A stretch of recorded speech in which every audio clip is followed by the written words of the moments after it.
올봄 발생한 산불로 인해 확인된 진화 헬기 확대 필요성. 그런데 지역에서 진화 헬기뿐만 아니라 진화했을 물을 퍼갈 담수지 역시 늘려야 한다는 목소리가 제기됐습니다. 남경민 기자의 보도입니다. 지난 3월 산천군 시천면에서 시작된 산불. 이후 불은 하동과 지리산 일대로 번지며 213시간 동안 축구장 4,700여 개 규모 산림을 불태웠습니다. 여기에 4명의 목숨을 앗아가고 280억 원 넘는 재산 피해를 남겨 최악의 산불 중 하나로 남게 됐습니다. 당시 산불 진화가 빠르게 이뤄지지 못해 피해 규모가 커졌는데 강풍과 고온 건조한 날씨, 진화 인력 장비 부족, 접근이 어려운 지형적 특징 등이 복합적으로 작용했습니다.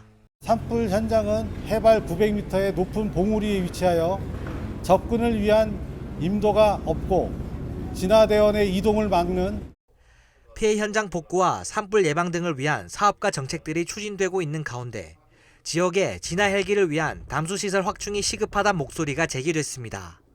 진화 헬기가 확보됐다 하더라도 불을 끌 때 필요한 물을 퍼갈 곳이 마땅치 않다면 신속한 대응이 어렵기 때문입니다. 실제 경남 시군 평균 담수시설 수는 31개. 하지만 산천과 하동, 함양 등 지리산 인근 지역은 그 절반 수준에 그치고 있는 상황입니다. 지리산 지역의 산불 진화를 위해 접근이 용이한 담수시설 확보가 절실합니다. 그러나 현재 이 지역은 도심 지역과 달리 담수시설 설치가 쉽지 않아 장기적으로 대책을 마련해야 됩니다. 경남도 역시 지리산 지역의 산불 진화 대비 담수 시설이 부족하다는 점에 대해 공감했습니다. 일단 함양군 마천면 일원에 다목적 물가두기 사방댐 건립 사업이 추진 중인데 향후 담수 시설을 단계적으로 확대해 나간다는 계획입니다. 이 밖에 경남도는 산불 진화 대원 처우 개선과 역량 강화, 야간 산불 진화를 위한 시설과 장비 확충 등 도 산불 대응 체계 재정립에 나서기로 했습니다.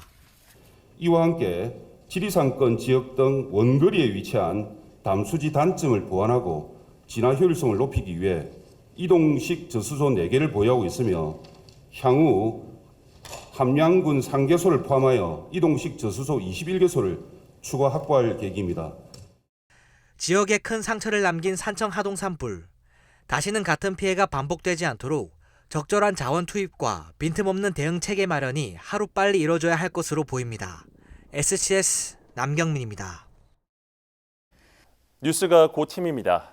여러분의 구독과 좋아요는 지역 뉴스의 힘이 됩니다.